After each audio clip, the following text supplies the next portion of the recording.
Obviously, you seek the highest possible. You begin with what you have and integrating those C2 networks and sensors, building up capabilities that are existing with an eye toward future capabilities that can come online as quickly as possible, not just ground-based, but space-based. So against future capability too. So do you believe that we can build a system that can intercept all incoming threats? You think we could build that system? This is a very hard physics problem. You would know as well as anybody, sir, how difficult this problem is, and that's why we put our best people on it. We think the American people deserve it. So let me tell you what I think we're facing here. You're talking about hundreds of ICBMs launched simultaneously, varying trajectories, MIRVs, so multiple reentry vehicles, thousands of decoys, hypersonic glide vehicles, all at once. What if I told you the United States is about to spend upwards of $1 trillion on a missile defense system that might not even work? In a high-stakes Senate hearing, Senator Mark Kelly took direct aim at the Pentagon's so-called Golden Dome missile shield proposal, an initiative that could cost taxpayers hundreds of billions of dollars without solving the threat it claims to stop. Let's unpack the truth behind the headlines and the science that could make or break this historic defense gamble. Before we dive in, don't forget to click that subscribe button so you never miss a deep dive into real stories that matter. Thank you, Mr. Chairman. Mr. Secretary, I want to talk about the proposed Golden Dome missile defense system. There's a request to spend $25 billion in this year alone. First of all, is this system designed to intercept a full salvo attack? Senator, it's a multi-layer system that would include different types of salvos. Obviously, so it's not just Rogue Nation. Okay. Well, it's meant to. Yes, it's not meant to be just one nation. It could be utilized in against Russia and China, full salvo. So what kind of reliability are you aiming to build into the system? Are we looking for something like 4 nines on intercept success? 99.99% reliability? Obviously, you seek the highest possible. You begin with what you have and integrating those C2 networks and sensors, building up capabilities that are existing with an eye toward future capabilities that can come online as quickly as possible, not just ground-based, but space-based. So against future capability too. So do you believe that we can build a system that can intercept all incoming threats? You think we could build that system? This is a very hard physics problem. You would know as well as anybody, sir, how difficult this problem is, and that's why we put our best people on it. We think the American people deserve it. So let me tell you what I think we're facing here. You're talking about hundreds of ICBMs launched simultaneously, varying trajectories, MIRVs, so multiple reentry vehicles, thousands of decoys, hypersonic glide vehicles, all at once. And considering what the future threat might be, it might even be more complicated than that. And you're proposing spending not just $25 billion, but upwards of, I think CBO estimated this at least $500 billion, other estimates, $1 trillion. I am all for having a system that would work. I am not sure that the physics can get there on this. It's incredibly complicated. So I want to get to another issue that you're facing here. How much of the staff of the Office of the Director of Operational Test and Evaluation did you cut? After collaboration, sir, with the service departments, the Joint Staff, and others, we identified that as a place where there were redundancies and multiple additional layers that were unnecessary. I'll tell you what you cut. You cut 74%. Most of it. That's what I was going to say. Most of it. It's supposed to intercept hundreds of ICMs, hypersonic glide vehicles, multiple re-entry vehicles, and even decoys all at once. Sounds impressive, but is it possible? Before we go any further, make sure you subscribe for updates on military spending and national security that the mainstream often ignores. And was your decision to cut more than half of the Pentagon's testing and evaluation office staff driven in part by concerns about the office's plan to oversee testing of Golden Dome?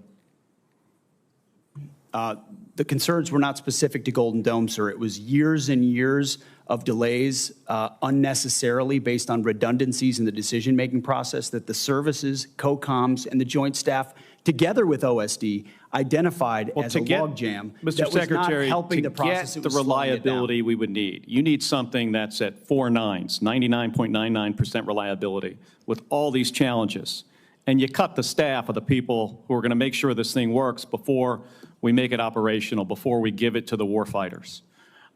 You got to go back and take a look at this. But I also strongly encourage you to put together some, before we spend $25 billion or $175 billion or $563 billion or $1 trillion, put together a group of people to figure out if the physics will work.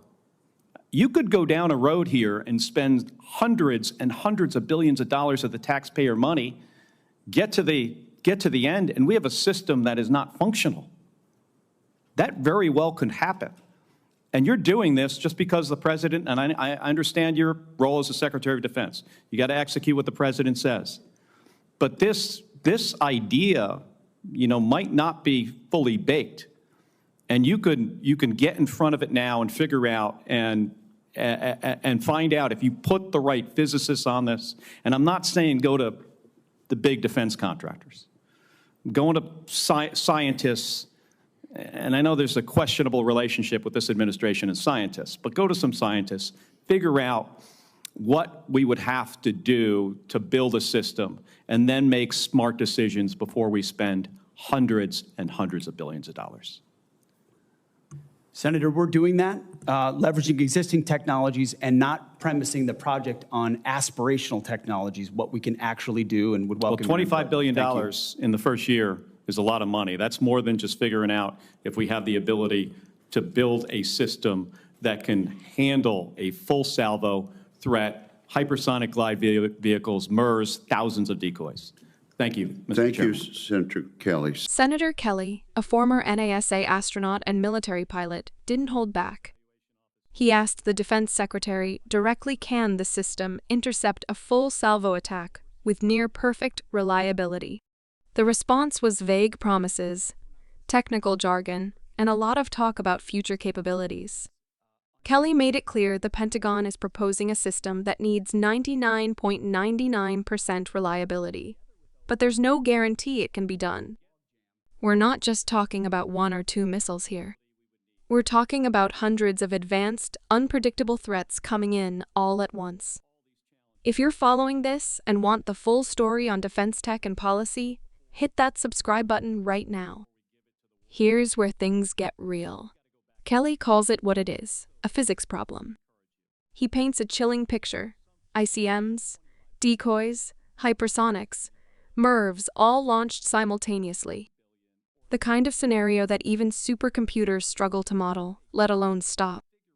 And yet billions are being thrown at a solution that might not exist. This isn't science fiction. It's about betting your tax dollars on a system that might be fundamentally impossible. If you care about how the government spends on science and tech, subscribe now to stay informed and empowered. Now, here's the real kicker. While pushing this mega project, the Pentagon slashed staff from its testing and evaluation office, the very team responsible for making sure any defense system works. Senator Kelly didn't mince words. You cut most of it.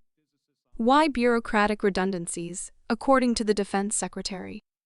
But when we're aiming for near-perfect performance on a first-strike defense system, cutting oversight feels more like negligence than efficiency. If you're questioning this logic too, smash that subscribe button and join the growing community asking the hard questions. Kelly's final plea: stop relying on defense contractors chasing profits and start listening to actual scientists. He urges the Department of Defense to bring in top physicists, not sales teams, to evaluate whether Golden Dome is even feasible. His warning is clear: you could spend $1 trillion and end up with a system that is not functional. That's not just political rhetoric. That's a reality we've seen before in failed tech investments.